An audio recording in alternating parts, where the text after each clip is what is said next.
Hello, world, and welcome to episode 1 of Straight Talk No BS. I'm Chris. And I'm Landria. Before we start, we want to express our sincerest gratitude to our listeners. So, Len, what is today's topic about? Today's topic is about domestic abuse, and I'll be giving my testimony of a dark period in my life and how I fled my abuser. Today's topic is going to be, you mentioned it, about domestic violence. I feel like this ties into mental health awareness. I feel like it ties into domestic violence. I also think a lot of women out there who could be going through something similar could relate to what you're going to say, what you're going to share today. Yes, I agree. I mean, I've been in, I would say, 2 domestic violence situations that, there was a time where I used to feel like a victim, but I'm proud to say that I'm not a victim. I'm a survivor. I consider myself a 2-time survivor of domestic violence. Whoa. Yeah, twice. For me, it was back to back. First time was in my late teens, early 20s. Went on for about 2-3 years.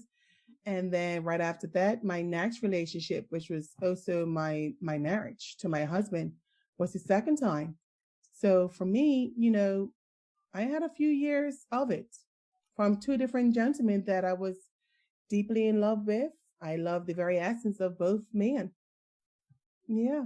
And that's usually what happens. Women they just fall in love and think this is love and think this is normal behavior. But so tell us a little bit about one of the situations that you've been into. Maybe you pick the best one, maybe you can pick the worst one.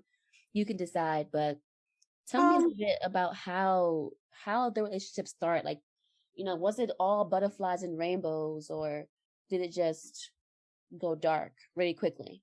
No, it was quite the opposite. So for both of them, it was butterflies and rainbows. So I would talk about the first one. For him and I were working colleagues, we were friends.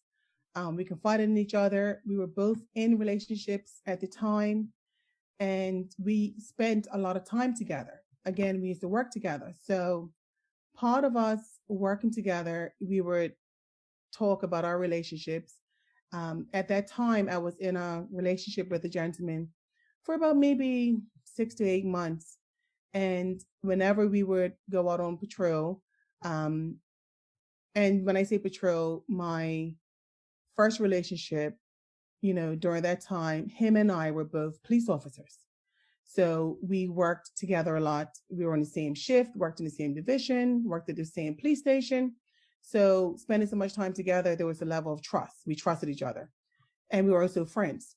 So I would always confide in him with, the relationship I was in with this one particular gentleman. And I remember, this one shift that we were working, like clockwork, he's always asked me, are you still feeling lucky? It's like a little joke we had between each other. And I would say, as a matter of fact, I broke up with him. I had told him that I had broken up with my boyfriend. I told him the reason why I broke up with my boyfriend. And, the reason for that relationship, just to touch on it a bit, this particular guy here, I did like him. We were dating for about 6 to maybe 8 months. And one night I was over there, and after we had been intimate, he had kissed me on my forehead, and he says to me, I never thought you and I would be here like this. For me, it was like, why? What are you talking about? So he proceeds to tell me that his initial intentions when he met me and when he found out who I was and who his sister I was, that his intentions was to get me to fall in love with him, for him to break my heart, and to dump me the same way one of my brothers had done to his sister, where apparently his sister had dated my brother or one of my brothers. Unbeknownst to me, I had no idea. And things didn't work out. He must have left her and she didn't take it too well. So he had to witness his sister, I guess, feeling depressed after the breakup. So him not being able to approach my brother, he decided when he met me, he didn't try to do the same thing for me, but he ended up falling in love. Long story What kind short, of shit is that? That yeah, that ain't some What the hell? You had time on your hands, sir. You had plenty of time. Yeah, that was straight up. No other way to put it. Straight up bullshit. That's pretty much what it Absolutely. was. That's Okay. just what it was. So when he told me that, I didn't say anything. I just laid there, but I knew that when I wake up at 5 o'clock in the morning, I would normally push paddle him maybe about 5, 6 miles. I was away, and I knew at 5 o'clock when I got up and got dressed to push paddle my little happy self home that he would never see me again. I dumped him. Now I didn't tell him I dumped him, but in my mind, it was over. It was over.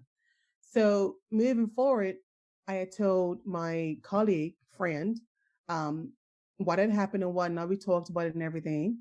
So everything was fine. So about 2 weeks later, I want to say I used to come in from work. I used to work from 4 to midnight. So around midnight, I used to come home. And where I was living at the time, I lived in a road called West Side Road, and my apartment at the time overlooked the water, so it had like a little private beach, little dock at the bottom. Ooh, that sounds nice. Yeah, it was really nice, beautiful, beautiful, beautiful, absolutely beautiful. So when I used to come home, I had to unlock my door. And when I used to unlock my door, I always feel this presence. So there's one night I'm standing there, and I can look in the corner of my right eye, and I see this tall, light-skinned gentleman. I knew it was him. And I just acted like I didn't see him because I didn't know what was going to go on. And part of me was a little afraid. So I just said, let me just act like I don't see him. But I was also braced for anything that if anything happened, like I was ready. So I ended up getting into my apartment. I locked the door and I stood to the side and I watched him lie on the ground, look under my vertical blinds. I saw him looking. He's on the ground looking, I guess, to see if he saw feet and whatnot. And this went on for about 2 weeks. So I had told my partner at the time, what was going on, and he had suggested, what, why don't you just spend a couple of nights at my place to get away from it, which I did. So moving forward, one morning I was making work at 8 o'clock, from 8 to 4, and on my way to work, I walk out my apartment and I go. At this time, I decided to ride my bike to work. So I had a motorcycle and a car. So I get on my motorcycle, and as I'm on my motorcycle, you know, starting it up, getting ready to leave, all of a sudden he appears. The boyfriend who doesn't know his dump appears. And when he appears, he's like, can we talk? I'm like, no, nothing to talk about. Long story short, I get on my bike. I start going to work. I'm riding my bike. I look in my mirror and I hear his truck. He used to drive this landscaping, very big truck, and is following me. Now, he's not just following me, he's chasing me. He is chasing me. He is right on my wheel. At any moment, I'm waiting for him to bump my wheel Oh my and for goodness. me to go down. At any moment, I'm like, oh my God, he's really trying to knock me off my bike. Oh my God. So I'm panicking. I'm speeding. I'm laying the corners. I'm doing everything possible to get away from him. As I'm doing that, I now start to feel, these bumps, like these bumps on back of my helmet, where not only am I trying to ride to get away from him, he's also throwing apples and oranges, and the apples are exploding on impact, hitting my helmet. So now I'm thinking, oh my God, he really is trying to knock me off my bike and ride over me. He's gonna drive over me. So I Oh end up hell, he was yeah, crazy, girl. yeah. I don't know, this particular gentleman here. I don't know what came over him. Um, I had never seen him in such a rage like that. I didn't know what to do. All I knew is that I was just riding for my dear life. All I knew was hurry up and get to the police station. So I was on my way to work anyway. I remember riding to the police station, dropping the bike, running into the station. His truck comes barreling around the corner. He jumps out the truck. He's chasing me. I run in the station, run in the parade room. And by the grace of God, there was another female officer there. And she knew him and knew his family. And she stopped him. And I could hear her in the distance ask him what to do. Does when he get locked up, does he realize where he is? So I don't know the extent of that conversation, but after that, I stayed in the parade room and never came out. He never came out, and then eventually he left.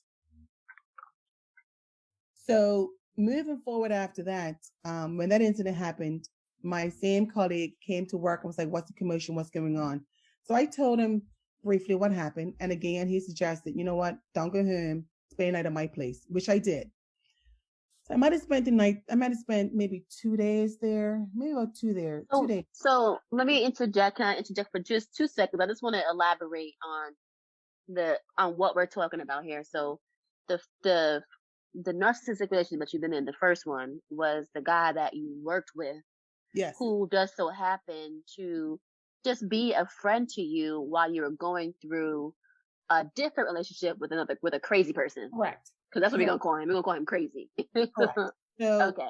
while I had Okay. broken up with Crazy, the colleague who was just my colleague at that time, um, he knew what was going on. He knew, and he provided a safe haven for me to go while Mhm. things kind of cooled down a bit, Mhm. and which was fine. Again, I trusted him.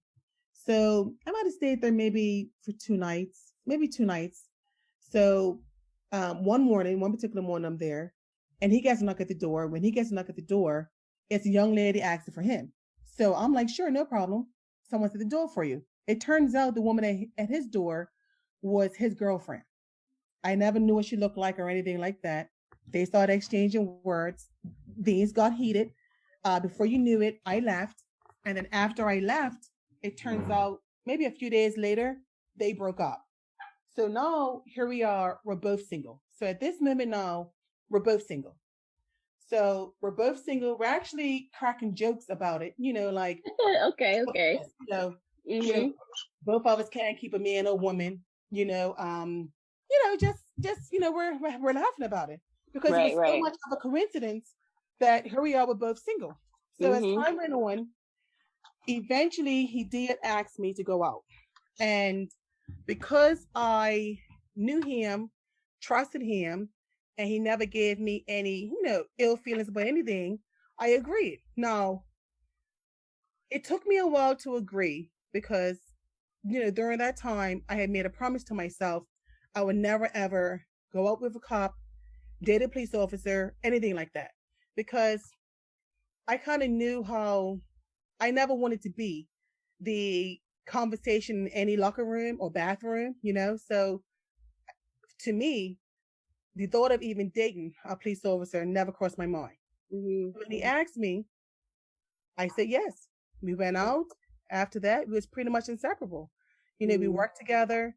We spent time together. We was with each other pretty much, every day, every time we worked. Mhm. Um, that's how it was. It was, I have to say, it was great. The relationship was great.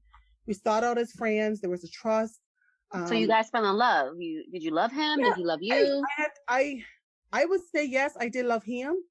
For Mhm. him, I don't know how he felt, but for me, I did. I absolutely loved him. Now, even though I was loving him, for a while nobody knew we were actually dating, and then there was whispers Well, that how long did you guys date for? Like, how long were you guys um together? we were dating. I want to say in total of everything, maybe about 2.5, 3 years. I would say, Okay. Okay. um, yeah, about 2.5, 3 years, and I want to say it was good. Like it was good. He had my undivided attention. I had no complaints. Intimacy was great. I had really had no complaints. Now, even though when people started to hear or suspect him and I was seeing each other, I had people come to me and say how why him, he's arrogant, he's got an ego, he's got an attitude problem, stuff like that. But I never saw it. I absolutely never saw it. So Mhm. as time went on, I then got an opportunity to work in a department called Task Force. And task force was just where you had like a Land Rover style truck that would go throughout the island and make their police presence. So for me, I'm like, okay, great. I had just graduated from the police cadets. I was now officially a uniformed police officer. I had been in uniform for several months, gave all my tickets, spent, in my opinion, did my dues, did my arrest and everything, earned a name for myself. I enjoyed policing. So now when that opportunity came, I'm like, why not? Now I can learn about another aspect of policing.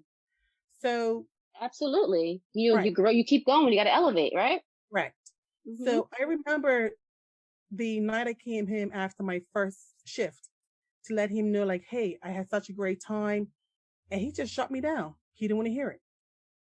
So I said, okay, well, maybe he had a bad day at work. I left it alone. About a week later, 2 weeks later, the exact same thing kept happening. Every time I tried to mention, how my day was, it was an issue. Um, then after that, I was like, okay, again, I just left it alone. Was that Um, the first time or the first instant that you realized something was wrong or something was off? I knew something was bothering him, but I couldn't figure out what was bothering him. Like I Mm. truly did not know what was bothering him. I didn't know. I had no idea what was even bothering him. Um, then after that, the remarks started. It would be, um, stop telling me about your effing day, or I didn't give a shit about that. Um, or he'll start calling me Miss Davis, my maiden name. Um, and it just started. And before I knew it, I'm like, okay, this guy here is something. What the hell is wrong with him? I didn't know. So then I want to say his behavior started changing, and then he started going out a lot. Um, then I had people approaching me, asking me if my car was my car or his car. So then, I started coming to him and saying, hey, people's now saying certain things about you.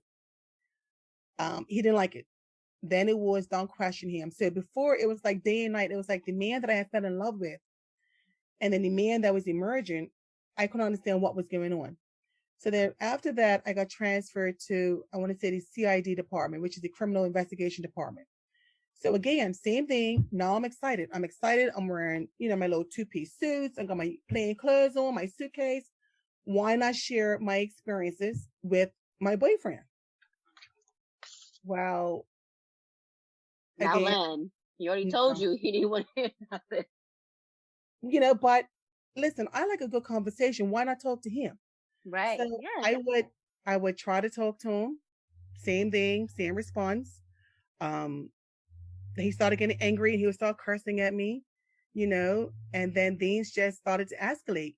And then when I got into I want to say, narcotics department, I got transferred. Then I became a woman detective, and I was in the narcotics department. And now I'm in a department Ooh. where I'm working with several gentlemen, and these are seasoned guys Mhm. that's been in that department for a while. Mhm. And I want to say that's when things just started going completely left. And when I say left, I have no idea what Was even he happened. It just happened so fast. was he jealous? Like, was he mad because you were promoted and he wasn't? I mean, what do you think it was? So during those times, I didn't know what was going on. I just knew that what we had, it wasn't there Yeah. anymore.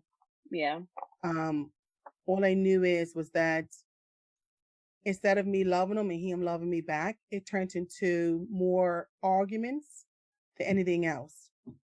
Before I knew it, it was he didn't want me to go out. He doesn't like my friends. He hates my friends. He hates the fact I'm going out. Why do I have Red to drive my flag. car? Yeah, Mhm. what? Before I knew, it's like it got so bad that instead of me being able to just have the freedom to go and get in my own car and drive my own car, I was asking him, "Is it okay if I take my car today?" It's how Mm. bad it got. So, and then one day we had an argument where I had just had enough and says, listen, this is not working out. And I remember saying to him, no, you're not taking my car. It's my car. No, I've got something I have to do. It's not happening. And as fast as I said no, maybe the fourth time, he just slapped the living daylights out of me. Ooh. And when he struck me, my first instinct was I struck him back. Like, what Right. are you doing? Right. And before I knew it, it was on. He was pounding me, punching me, dragging me, choking me, like I was a complete stranger. Like I was a complete stranger to him. Wow. And I couldn't believe it. I just couldn't believe it. So he ended up, I asked, I told him, get out of my house. He left. Um, we didn't speak after that for maybe, I would say a few days, maybe, no, not even a few days, maybe a week or two when the first incident happened. Mhm. Then he apologized and has said to me, "It's not what I think it is." And he had a bad day. He's been going through something, and every excuse in the book. And I believed him. I believed him. I did believe him. So then the arguments and everything continued. Things would be okay for a while, and then it would escalate. It would just escalate again, or it would just, you know, it got so bad. And when I say it got so bad, and we're talking about my early teens, 20s, and it got so. I mean, I could talk about it now without getting emotional, but back then it was a nightmare. I can recall my birthday one night. It was my birthday, and I had just found out he was cheating on me. Well, rumor had it he was cheating on me. On your birthday? Yeah, I confronted him about it. He denied it, but I could feel in my guts that it was the truth. So we went out for dinner, going through the motions. On our way home, they have this it was called Elbow Beach. It's a hotel on the South Shore side. So we are driving down um past Elbow Beach going towards Somerset. So there's like so as you pass Elbow Beach, there's a decline. So while we're driving down, he reaches in the back, hands me a gift. Now, I just found that you're cheating on me. The last thing I want is a gift from you. I don't want a gift. So he gives me Right. the gift, I give it back to him. He gives me the gift again, I give it back to him. He shoves it at me, I throw it out the window. As fast as I throw it out the window, he slams brakes, punches me in the side of my face, and tells me get out the effing car and go get the gift. Oh, what the heck? Yeah. So I get out the car, I get the gift, I get back in the car, Oh man. and then we're driving. And then all of a sudden, out of nowhere, he just floors it. I mean, just floors it, foot to the metal, and just starts flooring it. And as he's doing it, it happened so fast. He opened my door and started pushing me out the car. Started pushing me out the car. Uh, He had to be doing at least 70, 80 miles an hour. We were moving. He pushed me out. He was just pushing me out the car. I'm holding on to the car door. The car door is going back and forwards, back and forwards. I'm looking at the road underneath me. At any moment, I'm screaming. I'm begging him to please stop, begging him to slow down. You know, as all this this is is a going on. police officer? Yeah, I was a police officer Oh. too. I was a police officer too. Mm-hmm. And this is going on, and I'm screaming, and I'm begging, and I'm pleading with him to please stop Wow. the car, please stop, please pull me in. And I'm hanging on for dear life. And then I want to say when I got probably by Brander's Pill, a little past Brander's Pill, Henry VIII area, I actually started feeling like this is it. Like for some reason, like a feeling came over me where I was like, embrace what's about to happen. Like at that very moment, I knew he's gonna push you out, and you're gonna die, and you're gonna get real rational in your face, and just Wow, embrace it. man. And then I started actually envisioning the road ahead of me. Like I knew, okay, we're passing Brenda's Pool. You know, I was familiar with the roads. So I knew the layout of the roads. So every time we went around a corner or a bend, I knew in my mind exactly where we were without actually having to see it. I knew because I had driven those roads and policed those roads for years. So here he is speeding, doing 80 miles an hour, and I know the roads. I know how the roads, how they're designed. So I knew exactly where I was. And I knew we was approaching Ashford Curve. And when we was approaching Ashford Curve, you have to go up an incline. So I had already in my mind was processing in a matter of seconds. Has got to go up Ashford Curve. When he goes up Ashford Curve, the car door is going to start closing in. When the car door closes in, slam the door, pull yourself up, pull the handbrake. If you pull the handbrake, the car's going to spin out. And if the car spins out, at the same time you pull the handbrake, grab the steering wheel, pull the steering wheel to the right. That way, when the car spins out, it will hit the wall on the other side. You got a 50-50 chance of living. Whereas if I just pull the handbrake and don't change the direction of the tires, I might spin out to the left and Ashford Curve. If it spins at the speed we were going, if it spins out fast enough, it's a high possibility we can go right off the cliff and I'm going to die. That's how I was thinking. And I Wow. had actually processed, once we start getting up Ashford Curve, you're going to have a few seconds when you feel the car getting up the incline. You're going to have to grab that door of dear life, pull yourself in, lock the door, pull the handbrake. At the same time you put the handbrake, grab the steering wheel and turn it to the right and grab that handbrake. Because if I didn't, the other choice was either he's going to succeed and push me out the car and I'm going to die, or I'll rather take my chances and let the car flip. And if the car flips and flips to the right, it's going to settle and bang the wall. I may or may not survive. That's how I processed it. And just as we was approaching Ashford Curve, I don't know if he felt it or knew what was happening next, but he slammed brakes. He slammed brakes. He slammed brakes. I'm still hanging out the car. My head bangs the car. My head bangs the car door. Car door is banging my head. I'm stuck. He pulls me up, asks me, "Am I gonna calm down now?" How my attitude makes him do these things, and I'm crying. I'm crying hysterical. I'm not saying anything. I'm just shocked, shocked. And then he's going on and on and on. And then we keep on driving. And then I stop. I'm not saying anything. And because I'm not saying anything, he stops. He starts pounding me, starts punching me because I'm not saying anything. So now he's looking at it as a part of disrespect. And all this is going on. So we get back to my house. And then after all of this, he wants to turn around and make love. Crazy. So did you tell anybody? Did you speak to anybody about what was going on?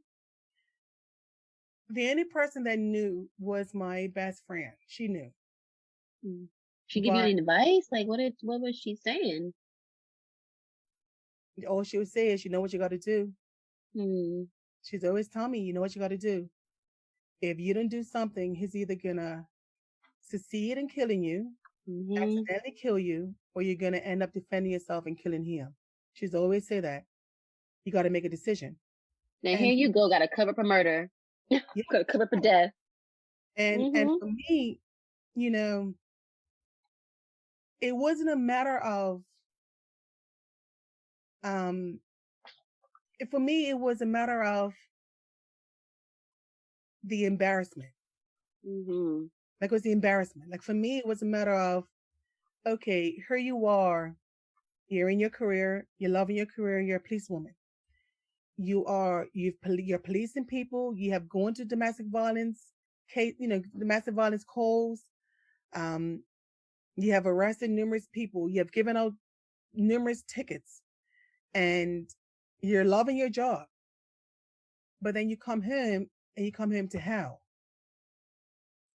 You're coming home to hell. You're coming home where you should be at the peak of your career, happy-go-lucky. But I'm going from loving a man and being in love with a man to coming home and I'm facing the devil, where I don't know what I'm going to get. Am I going to get him when he's in a good mood? Am I going to get him when he's in a bad mood? I just don't know.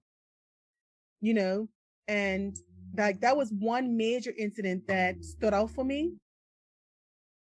That one there was like, oh my God, he's capable. That was my awareness right there that he's quite capable of killing me. And you were saying, you didn't know who you were going to get when you came home?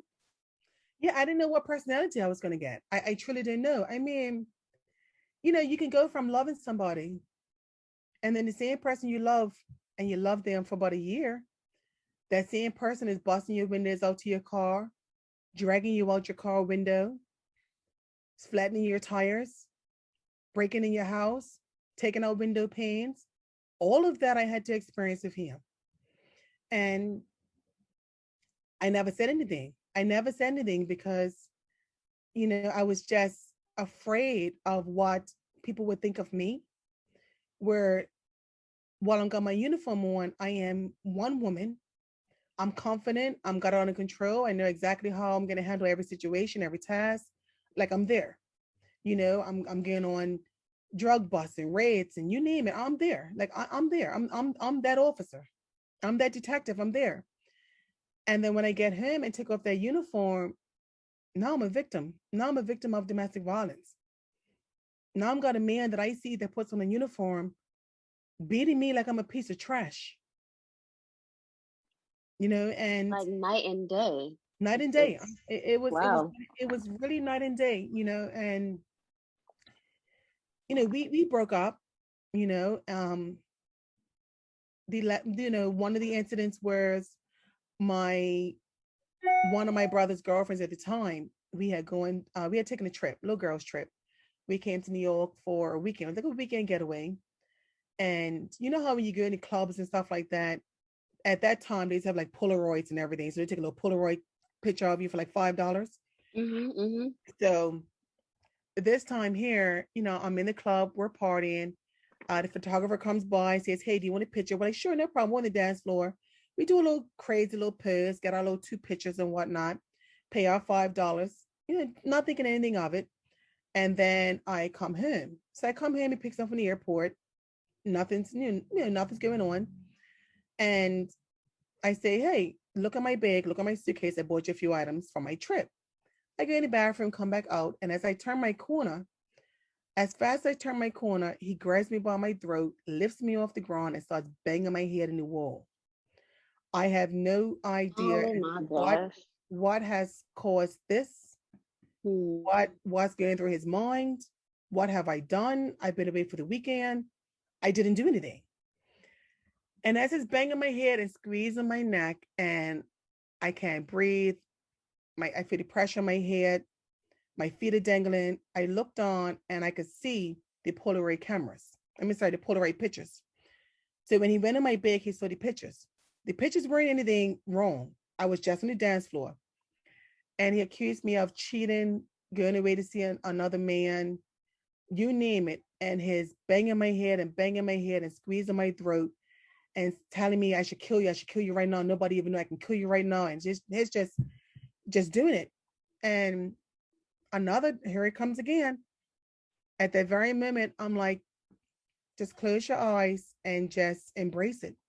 Just, if this is meant to be, this is it. Like, this is it. Because you're trying to fight back. You're weak. You can't breathe. It's got you hanging in the air. Your feet are dangling. You know, you're losing. It's like I was paralyzed. Then at that very moment, there was a knock on my door. And it was a knock on my door banging. And it was one of my brothers calling for me. And I ended up screaming. I recall I either screamed or made a very loud bang with my feet. And it startled him, so he dropped me. When he heard the knocking, he dropped me. And as he dropped me, I still can't breathe. I'm on the floor. I'm in the fetal position. I heard, my brother getting in the house. I couldn't even tell you what transpired between the two of them. All I knew is that I slowly crawled my way through the hallway, through my laundry room to get out to get out the house, just to get away. And I ended up pulling myself up and I hit in my hedge. I hit in my hedge. And while I'm in I can't even tell you how long I was in that hedge. It felt like forever. But I hit in my hedge.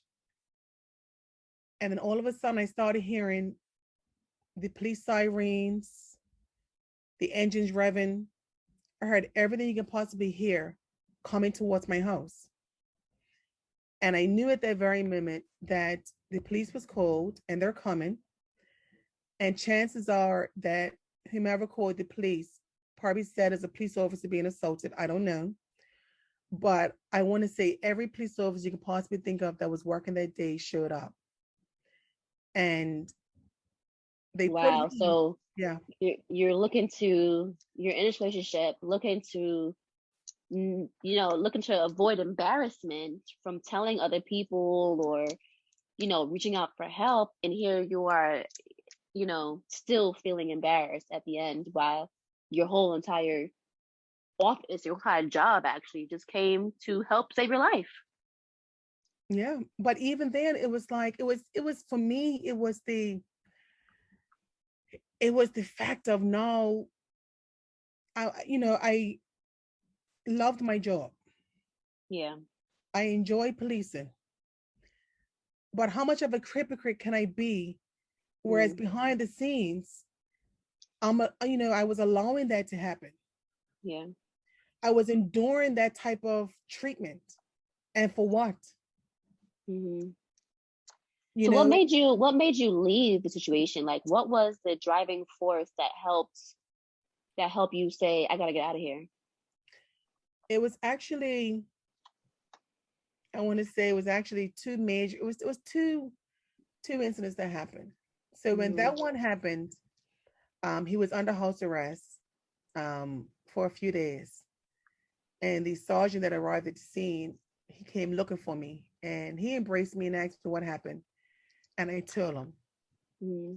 And then a few days later, we had to have a meeting at the main headquarters. It's like a roundtable meeting, and I had to divulge everything that had been taking place.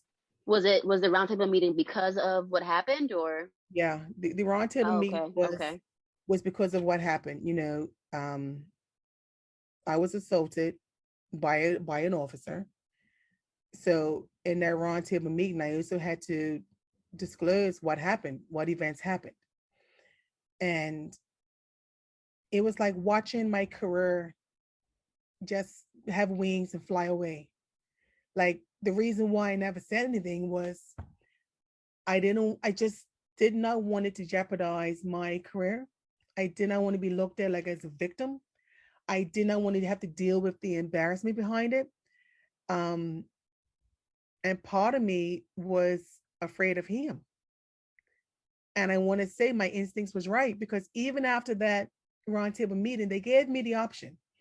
They they gave me the option to either they were going to deport him, or he can stay and he had to stay away from me. So they gave him an option. So he didn't, what do you mean by deporting him? He didn't live, and he wasn't born in Bermuda? No, he wasn't Bermudian. He was actually in Bermuda on contract. Okay, we don't want to tell too much of his background so we can identify who he is now. Correct. No, no, Okay, understand. okay. So no, Gotcha. no, Okay. he wasn't local. He was not a local. Okay, Um, okay. and I said no. And the reason why I said no was because I also knew he was also supporting his family and whatnot. And I don't know, part of me just didn't want to be responsible for any hardship, Yeah. even as crazy as that may sound, but I just didn't want to be. So I want to say things were good after that. Like after that, after it came to light, um, I never discussed it with anybody. Like after that happened, my best friend, she was happy that it actually happened because Mm. now it brought, now it exposed him. Mhm. Now it brought light to what's going on, and now I can be Mhm. safe. So she was happy. Yeah. Um, for me, I was carrying that embarrassment for a while, but I also knew that I don't have to talk about anything if I don't want to, so I didn't. Mhm. But the disappointment for me was the shame that I caused my brother. Like I felt awful. Like I felt absolutely awful for, you know, running.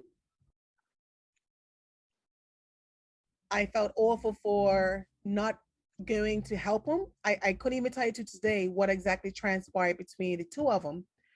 I ran.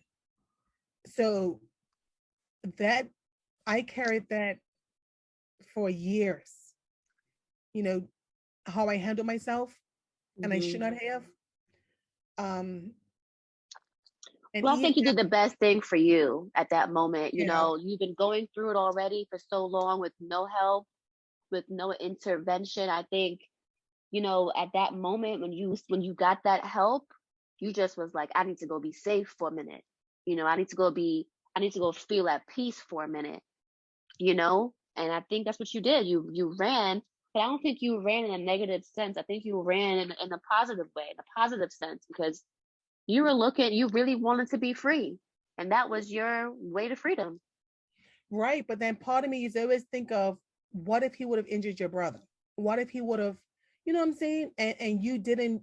you did not, out of your in fear, you didn't come to his aid to protect him, to keep him safe. Yeah. Like I'm Yeah. older than him. So that bothered me for years. So even after we went to the whole round table, these were great. These were good for about, I want to say 3 to 6 months. I didn't even see him. Life went on. Everything was good. I actually had started seeing somebody else occasionally. You know, it wasn't really a title.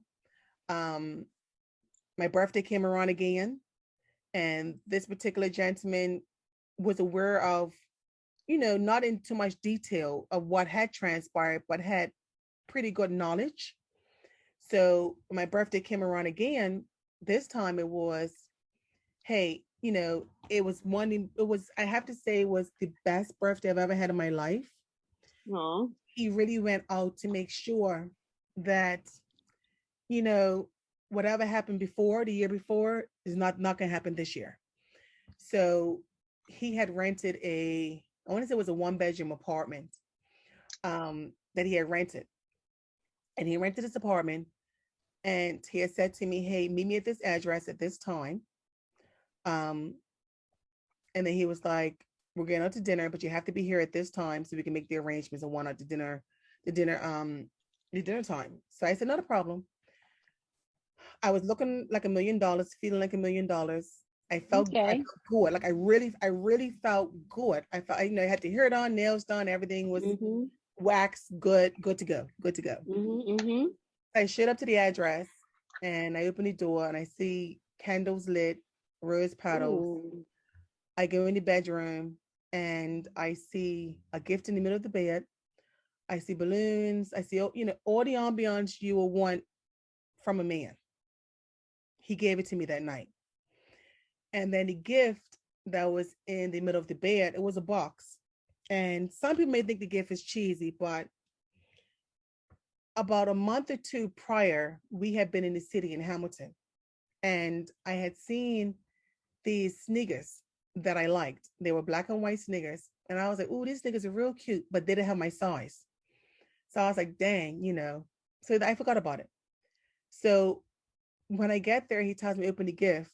And you know, I open the gift, and it was the Snickers. It was the Snickers. It was the Snickers from 2 months prior that I had absolutely loved. And it didn't have in my size. Aw. He must have went back and he ordered them or waited and he got them. Yeah, he got them. And for me, it was the mere fact of he remembered and thought about me. So that night we went to Toolmore's Tavern for dinner. And I felt rich because it was in Tuckerstown. Tuckerstown is where the money is. So we went to dinner. It was a great dinner, great night, amazing night, great conversation. He was smelling good, looking good, all the extra, all the good stuff. And we get back to the apartment. We have our moment, and we had a great moment. Really great time. Really great moment. We fall asleep. And I don't know what happened or what came over me, but all I remember is about 4 o'clock in the morning, I just get up and something just felt like it was wrong. I don't know what felt wrong, but it was just a feeling I had that something was wrong. And I kept on feeling like either something was wrong, someone's looking at me. It was a presence. Something was just wrong. So I get out of bed, look at him, he's sleeping, and I leave and I go home. And when I go home, I park my car and I just pause for a minute and I'm looking at my house. And I don't know why, I don't know what was going on, but I ended up getting out the car. I go in, I'm walking around, I'm looking through everything, looking through the bedrooms, looking at my living room, kitchen room, laundry room, I'm looking through everything. And then I'm like, okay, like, why am I feeling like this? So then I go to walk in my bedroom. I go walk in my bedroom and guess who's there? The ex. The police officer. I He was in my bedroom. I don't know Wow. how long, but he was in my bedroom. So, you Did know, he have a key? no. So you just break. So this you a He police had officer and you out here just locks and going everything, crazy. locks and everything was changed, everything. And we're exchanging words. And I'm like, what are you doing here? How do you get in my house? All that exchanging words. We're exchanging the words. And he was like, it's your birthday. It's your birthday. I don't want you to spend your birthday alone. And he's asked me where I'm being. I never told him where I was. And, then he wants to argue with me and, oh, I'm not going nowhere. You belong to me. All of that's going on. And then then he comes over and is like, well, can I just have a hug? Can I just have a kiss? And it just went on. And I'm standing there and I'm frozen. I'm frozen. I am frozen. And I'm thinking, what is he doing in my house? So then he was like, he puts me in the bed and he wants to be intimate.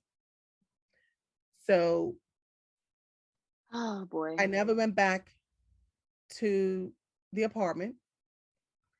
That gentleman had woke up and was calling me, asking me what's wrong, where am I? Because he was gonna make breakfast for me and all that stuff. And I wasn't there.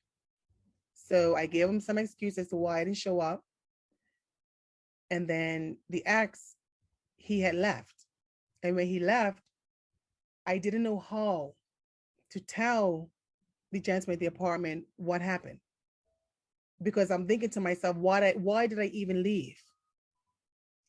So I never told him. So then after that, I want to say about a week and a half later, my friend from the apartment comes to my house. Well, we're watching movies, we're enjoying each other's company and whatnot. Then he's moving to the bedroom, and we're about to become intimate. We're about to, like, we're there. We're right there, about to get big. Right there, about to become intimate. Mm-hmm. And I said, someone's in my house. He's like, no, what are you talking about? I said, no, I'm telling you, someone's in my house. He's like, what do you mean someone's in your house? I said, I'm telling you, someone's in my house. He's like, no. He goes, I searched the house, nobody's there. I said, please, I'm telling you, someone's in my house. I feel it. Right. Same feeling I felt before, I felt it again. I said, no, I'm telling you, someone's in my house. So he's like, no, we're about to make love. We're about to make love. Yeah. And we're there. He's ready. I'm ready. We're about to make love. And just as I say that, no, someone's in my house, I get up off the bed, and we're both in our birthday suits. We're both nude. We're both naked. And I said, no, I'm telling you, someone's in my house. And just as I said that, I got up off the bed. I started backing up on my window, and the axe appears at my bedroom door. Oh my gosh. He was in my house. He was in my house. Again. He was in my house again. He was in my house again. He was in my house. I backed up on my window. My friend is saying to him, what are you doing here? How did you get in? You shouldn't be here. They're exchanging words and everything. And he's staring at me. He is just fixated staring at me. And I already knew at that very moment what's going to happen. So as all of this is going on, my friends, calming them down, telling them let's get in the living room, like to go down the hallway, go in the living room. He's trying to diffuse a possible situation. And as all this is going on, I'm there by my window. I pull up the window, unhook my blinds, and jump out the window. I jumped out of my bedroom window, ran it back in my house, and found myself in my hedge again, hiding in my hedge again. Hiding in my hedge again. So I couldn't even tell you what happened with those two, what words were even exchanged. I don't know. I did not stick around. I was out. All I know is that about maybe, I want to say maybe about 15, no, I'm going to say maybe about 15, 20 minutes later, my friend, I heard him walking around the property, and he's calling me. He's like, hey, Lan, stinks. Because he had a little nickname for me. He's like, where are you? Where are you? He's going. Where are you? He's going. And I'm like, I'm still hiding. He's like, where are you? So I come out of the hedge. He comes to me. He wraps me up in a sheet, and he calms me down because I'm shaking and everything. He's comforting me and whatnot. He's like, listen, look, go inside, get your stuff, get dressed, let's go, come to my house. So here I am again. Here I am again. Now being accompanied with him, I'm going to his house for safety, which is so much of, it's so ironic because When I first met that ex, that's the exact same thing he did when I Mm-hmm. broke up with my prior ex. Crazy. So Mm-hmm. I go with him to his house, and the whole time I'm crying, I'm shaking. He's telling me it's gonna be all right. He's telling me report it. I'm gonna do something. I'm gonna do something about it. I'm telling him I agree. And then I want to say the very next morning he had to go to work. So I was gonna come back, and I said I was gonna go home real quick just to get some clothes and come back. You didn't think he was gonna be there again, or that he's gonna come by again, or Well, I figured he had to. I figured he had to be at work because if mm, I'm not mistaken, I believe he had to be at work that day. So I didn't think he'll be. So I figured he'd be at work. mm-hmm. So my friend was like, "No, why don't you wait until I knock off? We can go up there together." And I'm like, "Listen, by the time I get up there real quick, get myself come back, I'll be right back." So I go up there. I go home. I park my car. As soon as I unlock my door, I already knew what I was gonna pack. Unlock my door. As fast as I unlock the door, I feel this shove behind me. I get pushed to the ground. Door locked behind me. It's him. Oh, And he is beating the living daylights out of me. And at some point, I know I blacked out. And when I came to, he wasn't there. And at that moment, I felt defeated. At that very moment, right there, I knew he's not getting away. He's just gonna be there. Like he's just gonna be there. mm-hmm. And I could have called the police because he wasn't supposed to be around me. Mm-hmm. Um, I should have, but I didn't. Um, I want to say when I came to, he wasn't there. And then I want to say I called out sick for like 2 days because I don't want to see what I look like and the bruises on me. Mm-hmm. Mm-hmm. Um, and then about 4 days later, I'm leaving my house, and he approaches me and tells me I'm his. I'm not getting anywhere. And Mm-hmm. at that very moment, I truly believed it. I mean, again, I was young, naive. I was young, naive, Yeah. all of that. All of that. Young, naive, all of that. So, so for it's no excuse now, but during that time, I handled it in the worst way possible. I did.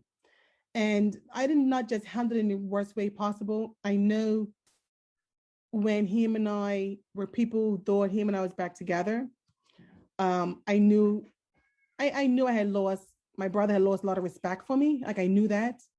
And I carried that guilt with me for years. Mm-hmm. Him and I never talked about it, but I know that he was I know deep down I hurt him. Like I didn't just hurt him, he was just disappointed. So I You carried felt that. it. I felt it. I knew that Yeah. whatever respect he had for me, that day when he got wind or knew that him and I were back together after everything that had transpired, I knew I had lost a lot of respect. He had lost a lot of respect for me. I knew. And every day he was around me. Every day he was around me, I hated it.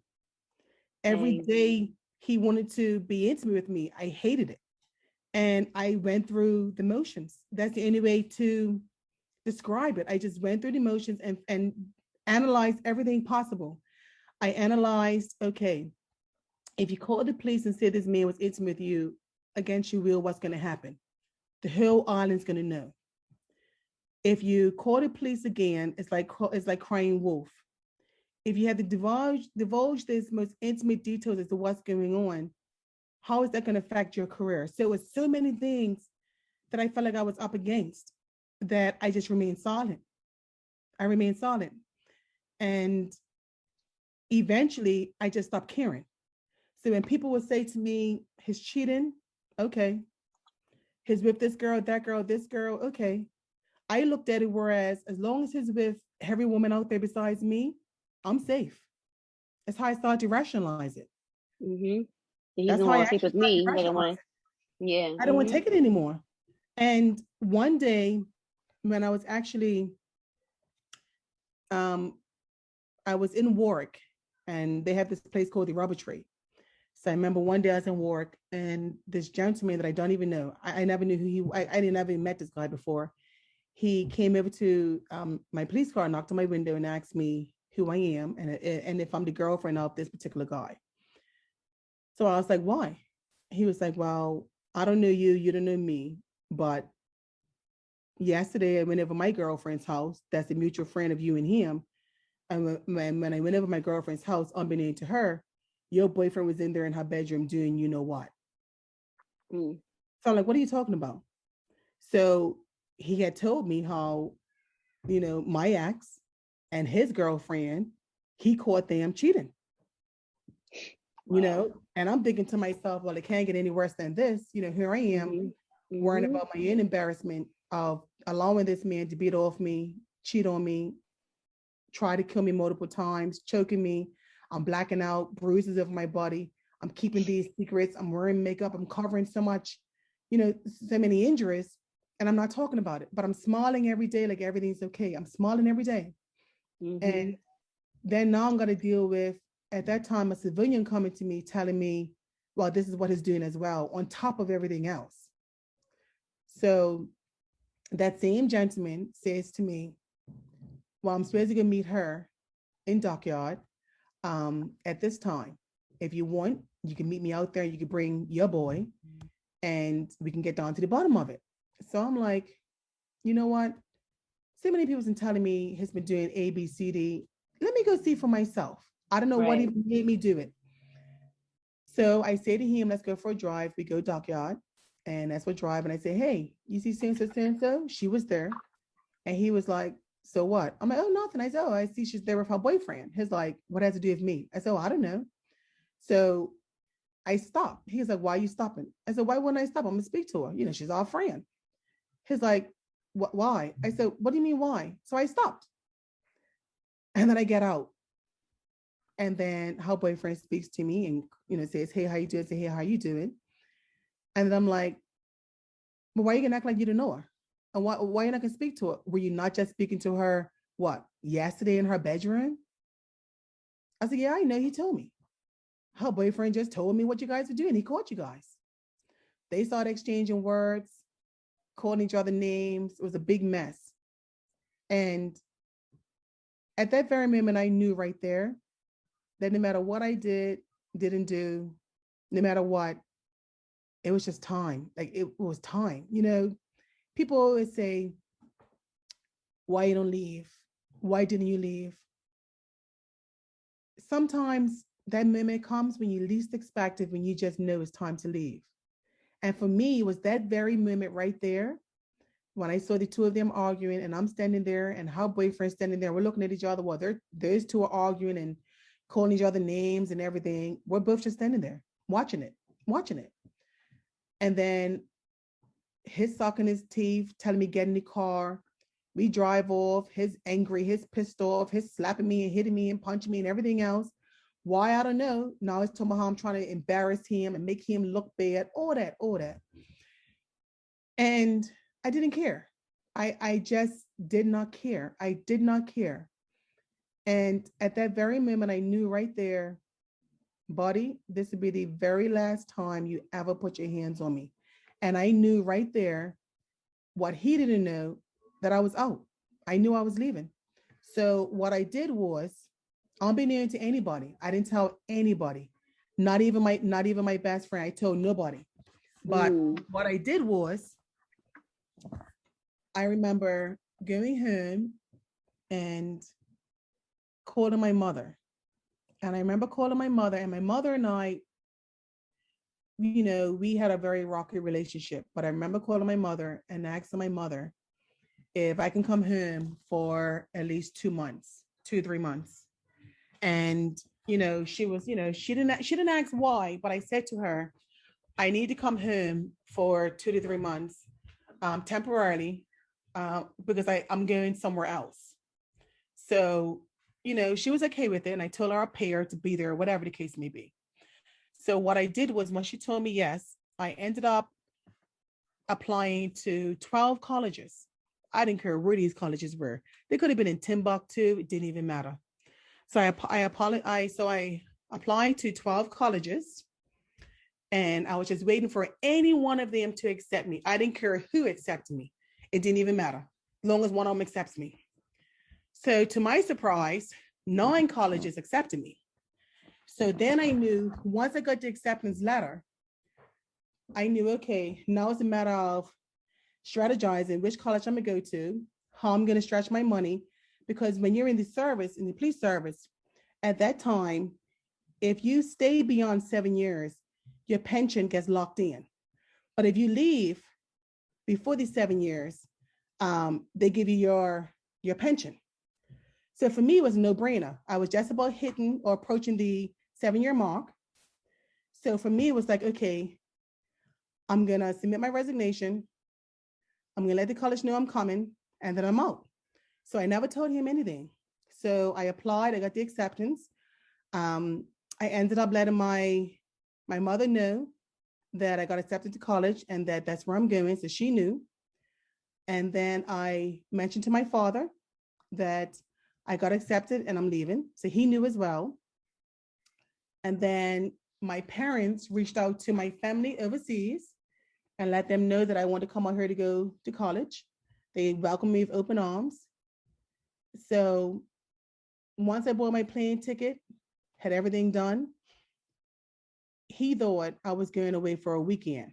He never even asked how long I was going away. He was just so happy I was leaving. To him, he looked at it whereas he has free reign to do whatever he wants when I'm going. I didn't even care. So once I moved back with my mom, I knew he would never come on her property because she could not stand him with a passion. She did not like him. So I knew once I was at my mother's house, he would never come over there, which he didn't. And which was fine because I didn't care. Like I that's what exactly what I intend. That was my intentions. My intentions was to do that. So when it came to the day of us leaving, my mother came with me. He drove me to the airport. So the night before I was due to leave, he thought I was going to spend the night with him, and I didn't. And the reason why I did not was because I was afraid. I was afraid. I don't know. I thought maybe he might know I was leaving. Maybe he knew I was about to just bounce. I don't know. So I deliberately did not spend that night with him. Instead, the same gentleman that had informed me about his girlfriend and him's interactions had reached out to me. I was like, hey, he reached out to me to ask how I'm doing this way. I told him I'm doing great and whatnot. Then he was like, hey, well, do you want to go for a drink or whatever? And I said, you know what? Why not? And I ended up meeting him. That night, and I spent that night with him. We had cocktails and we talked and whatnot. And then that morning I went home and I had the ex drive me to the airport. Now, when he drove me to the airport, and I remember us getting to the airport. And when I got my luggage out, my mom got hers out as well. He came over to me to give me a hug and to give me a kiss. And I gave him the side of my face. And when I was walking, he says to me, I love you. And I remember looking back at him and I was thinking to myself, buddy, you have no idea what's about to happen right about now. I am out. And I left. And when I went through customs and I was waiting to get on the plane, and when I was sitting on my plane seat, part of me still was thinking, he's going to come barging on this plane and grab me off and drag me off this plane. It was only until I landed both feet in New York and walked to the airport was when I felt free. Yeah. That's when I felt free. I knew if I would have stayed in Bermuda, my best friend was right. If I had stayed in Bermuda, eventually he would have either accidentally killed me, intentionally killed me, or I would have ended up defending myself and possibly killing him. That's what would have happened.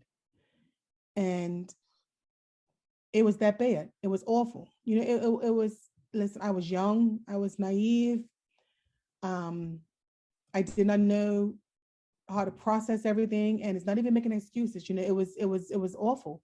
It's no other way. It's the way how he would treat me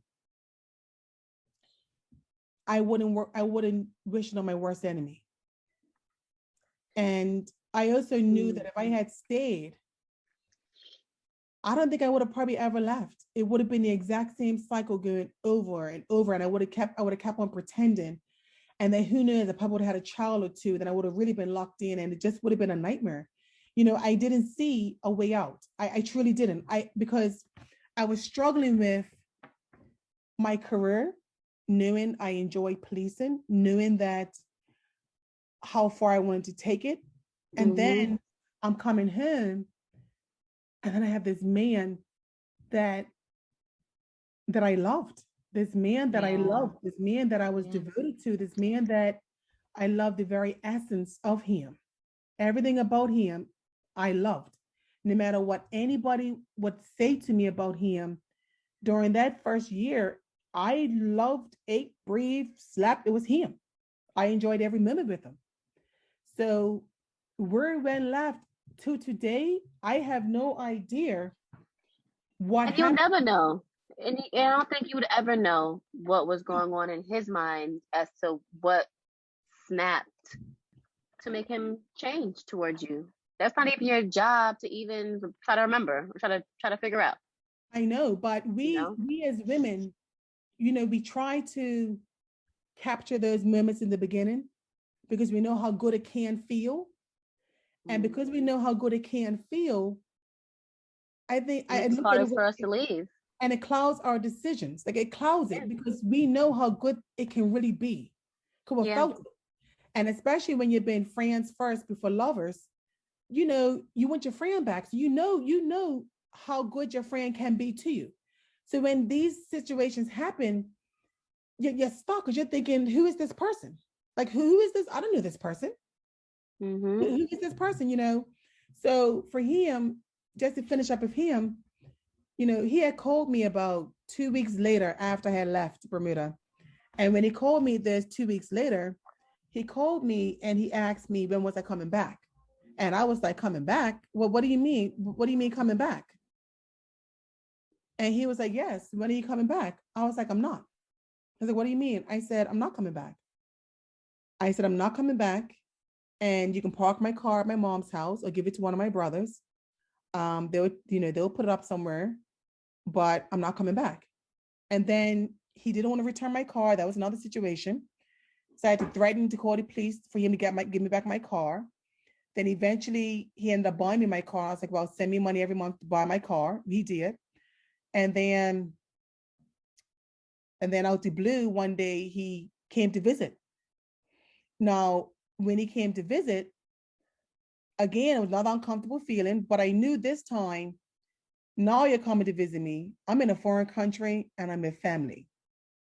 And I don't have those ties no longer because I had resigned from the police service. There's ties anymore of fear of embarrassment for anything that happens. So if it's going to jump off and something's going to happen, then here we go. Here we are. But, for him, in 2018, and to be fully transparent, it took me, I want to say, when everything transpired, he had gotten news that I had gotten married. This was I want to say a couple of years later. And when he got news I got married, he had called me to ask me if I got married. And I said, yes, I did. And the strangest thing is that when he asked me, I paused before answering. It's like the same flashbacks came to me. And I said, yes, I did. And my husband at the time already knew everything there was to know about what transpired with him. He knew. And his exact words to me were, I hope somebody shoots you in back of your head, assassination style. And if I were you, I would look over my shoulder because the day is going to come and someone's going to shoot you. That was his exact words to me. And do you know, for about 6 to 8 months after that, every time I left my house, even when I was with my husband at the time, I would look over my shoulders. I'll look over my shoulders. I'll look around me and look at my surroundings where I truly did believe he's going to pop up. He's going to pop up and he's going to do exactly what he said. I mean, Yeah. I definitely would be looking over my shoulders too. I mean, so that was the last time you spoke to him, was that at that moment? Well, at that moment, we didn't speak anymore after that for about a decade. I want to say about a Oh. good solid 10 years after that. You know, Mhm. Mhm. um, my best friend had gotten married. Another very dear friend of mine had gotten married. I was supposed to be in both their weddings. Um, my fear of Bermuda, I didn't go back. You know, when my best friend got married, I remember telling her, listen, I don't want to take the chance. I don't take that risk. Like I was afraid to take that risk to come back and something happened. Right.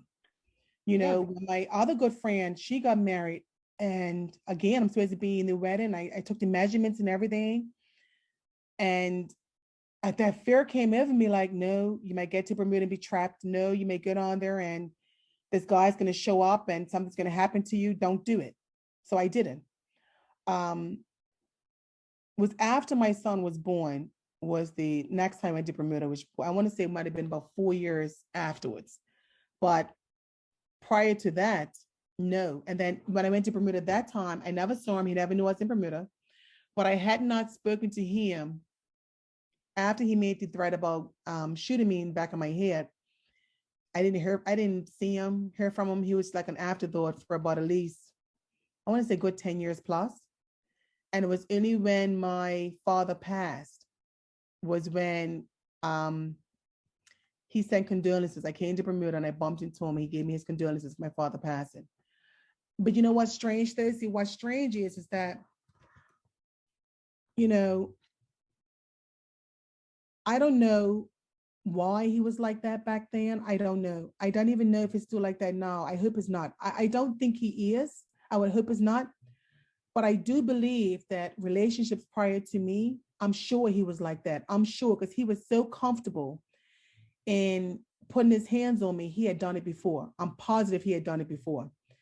Um, I don't know if afterwards he may have slowed down or stopped. I hope that he did stop.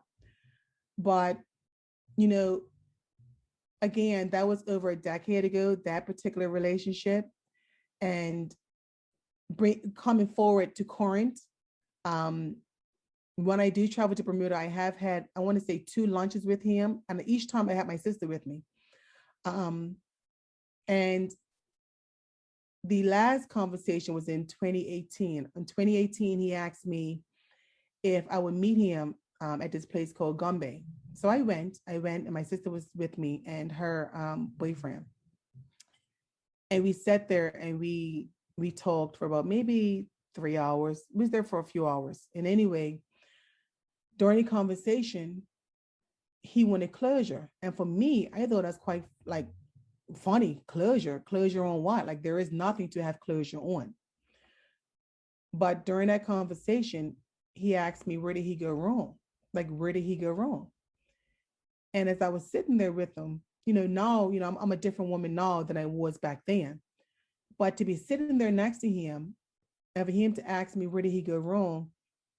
He meant that. Like, he truly believed, like, he really did not know where he went wrong. I could not process it. I'm thinking to myself, and I even said to him, I don't understand the question. What do you mean? Where did you go wrong? I'm like, you picked me up on my throat several times off of the ground, had my feet dangling, banging my head against a wall. You've choked me where I've blacked out. You have beaten me. You've broken in my house, busted my windows to my car. You try to push me out of a moving car. You've tried to kill me. You've done everything possible. You know, I can't understand. You can even ask a question. Where did you go wrong? You know what he said to me? Oh, come on, Miss Davis. You're acting like, things were really bad. People go through things in relationships. Those are not things. Those actions are not things. So for me, when we finished that conversation, I sat there and I remember pausing for a moment and just closing my eyes and saying, God, thank you. Thank you, because I would have been stuck, miserable, or 6 feet under. Mm-hmm. Yeah, it was. Yeah, it's amazing. He had no idea where he went wrong. He thought it was Wow. normal. Yeah, he thought it was Wow. normal behavior, that it was normal. What a story, Lynn. That was just a lot that you went through and just with this one man, like Yeah. that's crazy. Oh, Len, thank you so much for sharing your testimony. I know it wasn't easy. I'm so sorry you had to experience those things, but I'm also equally proud of you having to overcome such a traumatic time and become the woman you are today. Thank you, Chris. I appreciate that. Thank you. Absolutely. And of course, to our listeners, if you or someone you know is in a similar situation, please, please, please see help. Speak up and confide in a trusted person. No one, absolutely no one, has the right to treat you inhumanely. The National Abuse Hotline is 1-800-273-TALK. That is 1-800-273-8255. All right, everybody. See you next week. Another episode of Straight Talk No BS. Please subscribe, share, and like.